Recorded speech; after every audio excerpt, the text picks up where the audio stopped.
Hey guys, back again with another video. This time with something a bit more up-to-date, a bit more modern. It's come out within the last year, 2011, and several people have already done reviews. Linus Tech Tips, Motherboards.org. Everyone's done their benchmarks left and right on it already, so it's nothing to go crazy about. But when it comes to an economic, non-painful to your wallet platform, then honestly, if you don't want to waste that much money, or not waste, but spend that much, this is the way to go, and I'll go ahead and show you why. But first off, what do I have in front of me? Something that has A75 on it. Anyways, it is a Gigabyte A75M-D2H. Wow. D2H, R2D2. All right, so UD2H, ultra durable, blah, blah, blah. God, my English today. So Super 4, the 4 meaning. Oh, here we go again with the focus. Super safe. Super speed, that's referring to USB 3.0, is also on top of being able to charge certain portable devices off your 3.0 ports. Super safe, that's referring to dual BIOS, etc., in case one of them is corrupted. Super savings, that has to do with green, energy efficiency, whatnot. Super sound, I'll get that to in a moment is what I meant. So here we go, 333, talking about USB 3.0, 3 times the speed. SATA 3, yep, all right. Vision, of course, so yes, this has the A75 AMD chipset to support the latest APUs, which are the CPUs with onboard graphics on the same die. Okay, some benchmark stuff there, yada, yada, yada. 3-year warranty, keep that in mind. That's very nice to see in Canada as well. DX11 support, I would assume so. If not, then this would be a pointless video. Let's see what they have to say for themselves over here. Here's a little quick layout of the board. And honestly, let me just say I was going to go with an Asus board first, but I went ahead with this one because of the video ports it has available on the back panel, and also for the optical audio out. So actually, this is a personal build for me, but I'm showcasing this for those that are interested in going in this route, because honestly, I think it is worth your while.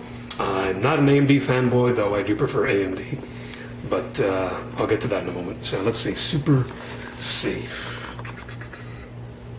One fuse. Oh yeah, one fuse per USB port, so one dies, it's not, whatever. You're still gonna have plenty that work. Oh yeah, solid JAP capacitors, blah blah. Dual BIOS, there we go, and up to 3 terabyte support. What, in RAID or just in general? Whatever. Make sure you download the latest drivers for this in general, period. I mean, all the latest RAID drivers and whatnot, chipset drivers are on their site. 3 times the speed, already went over that. Super sound, up to 108 decibels, and I would assume, obviously, with no distortion. I'm not sure if that refers to the analog audio out or just optical audio out, or both. I would assume both. Yep, that is pretty much it. Super savings, here we go. Yep, MOSFETs, high power efficiency. Blah, blah, blah.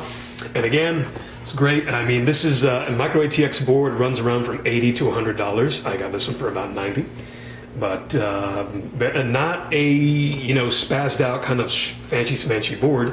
But it's good to see that it comes with the dual BIOS in case you do corrupt one while, let's say, overclocking or changing any of the settings at all. That way you revert to your backup and everything's going to be fine and dandy. So, before we even open this, let's see what I paired it with.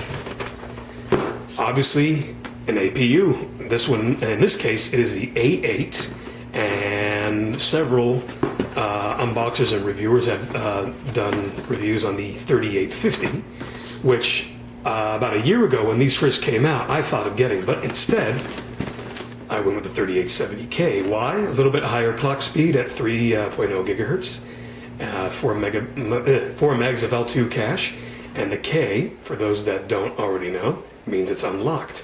So it's a lot easier to overclock. All you have to do is up the multiplier and, just keep in mind of your temperatures and everything should be fine. So yeah, again, for those that don't know, APU is an accelerated processing unit. The only difference is alongside the CPU component on this chip, you also have the graphics. This has a 65 A75M-D2H Radeon discrete graphics component on it with 400 streaming cores.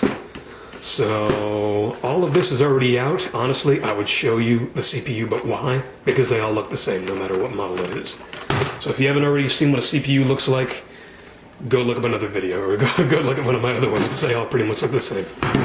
And I'm going to have to say the same thing for this one. There's nothing in here. I'm going to get to the point and not waste your time and show you the system. And then in a second video, so please stick around for a second one, I'm going to go ahead and show you some performance benchmarks and give you guys a first up and close look, first whatever, at how it performs. With the APU alone, and being that I paired all this with a 6450 Radeon HD 6450 for dual graphics mode, which that's what it's called now, when in essence it's really just a hybrid Crossfire. They just called it, switched the name to dual graphics mode. So I'll get to that.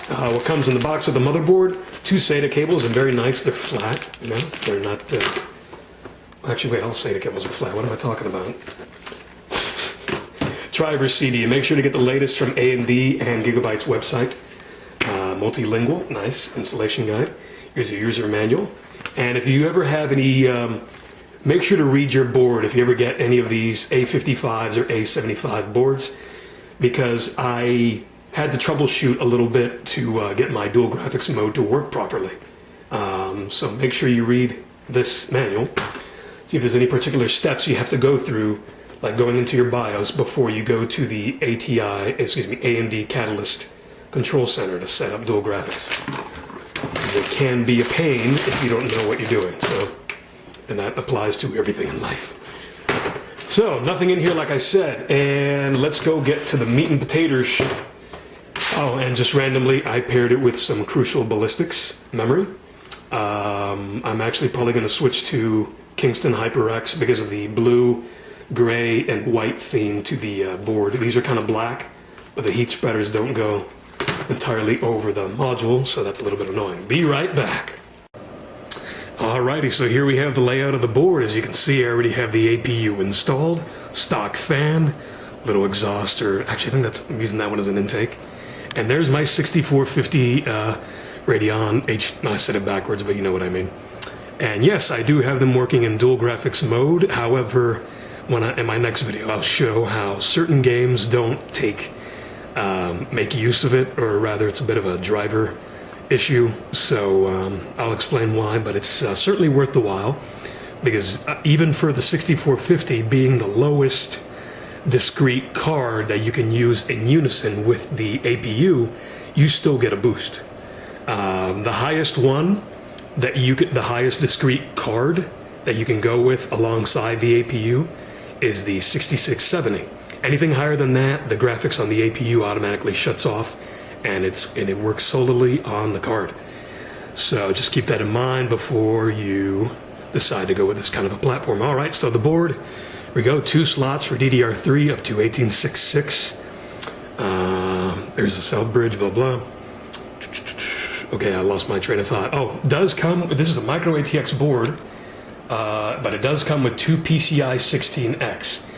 This one right here is 16X, as you can see where I have my 6450. This one over here supports a 16X card, but it's only wired as 4X. So if you were to do Crossfire with 2 Crossfire, enabled capable cards, it'll be 4X, 4X. Just keep that in mind before you, again, take this route. And yeah, just got a generic power supply there running at 300 watts, nothing big. And yeah, what I do plan to do is switch these, like I said, to HyperX Kingston memory modules to go with the blue theme here. And that's essentially it. You got a PCI X1. Let's see, you got your, actually a lot of the ports here, a lot of the headers are in the right place. You got your front panel connectors right here in the front. That's perfect, so you don't have to go all the way around. You got your CPU fan header over there. Where's the... Oop, I lost my train of thought over here. Wait a minute. CPU fan header is in that corner over here. Where's the... Is that it? Yeah, you have a case fan header right there. The one thing that I would have liked to see on this board was at least 2 case fan headers, but there's only one over here, and then you have a CPU fan header over here. That was a little disappointing, but that's okay. Let's see, what else am I missing? So as I said, 2 PCI 16X. If you run them both, though, it's going to be 4X, 4X. Got 1 regular PCI, 1 PCIe by 1. 1X, whatever. Got your USB 2.0 connectors over there. Front panel. USB 3.0 is... it's under there somewhere. So, yeah. That is pretty much it, ladies and gentlemen. The next video is going to be on performance. And I gotta say, keep in mind again, if you don't want to break the bank and you are fine with doing most games in high settings, even some of the, maybe even some of the older ones at ultra, you know, very high settings, then I'll show you exactly why this is the way to go in my next video. So please stay tuned, and hopefully I covered everything I meant to say. So leave a like and subscribe, and check out my next video. Thanks.